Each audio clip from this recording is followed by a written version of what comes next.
வணக்கம்.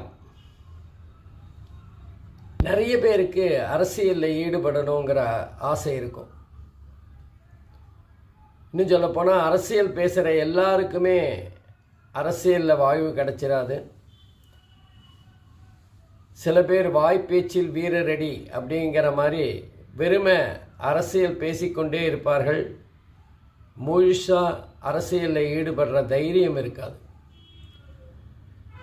இன்னும் சில பேர் தங்களோட சொத்து பத்தெல்லாம் அரசியலில் செலவு செய்து அல்லது அதில் விரயமாக்கக்கூடிய தன்மையும் இருக்கும். ரொம்ப சில பேர் தான், லட்சத்தில் ஒருத்தர் தான் அரசியல் மூலமாக ஆதாயம் அடைகின்றவர்களாக இருப்பார்கள்.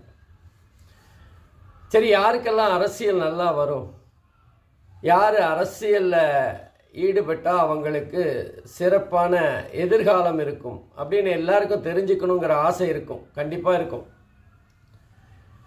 பொதுவாக 2வது வீட்டு அதிபதி தனக்காரகன்னு பேர் சொல்லுவாங்க.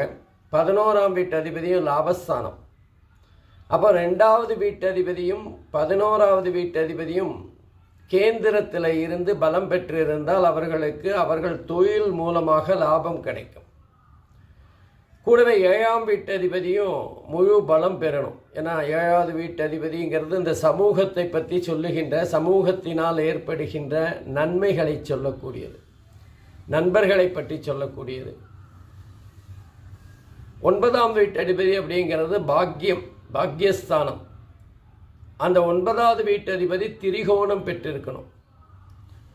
கூடவே நமக்கு பூர்வீகத்தில் ஒரு புண்ணியம் இருக்கணும்.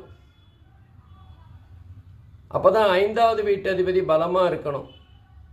இந்த அமைப்புகள் எல்லாம் சேர்ந்து இருந்தால் தான் அரசியலில் நம்ம சாதிக்க முடியும், அல்லது அரசியலில் போட்ட பணத்தை எடுக்க முடியும்.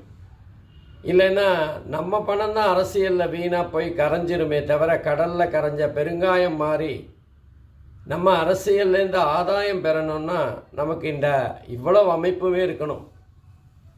அதுக்கு நல்ல தசாபுக்திகளும் நடக்கணும்.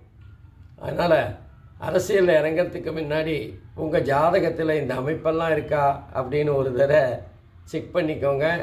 தேவையில்லாமல் உங்கள் பணத்தை வீணடிக்காமல், உங்கள் நேரத்தை வீணடிக்காமல் இருக்கிறதுக்கு இந்த பதிவு ரொம்ப பயனுள்ளதாக இருக்கும்.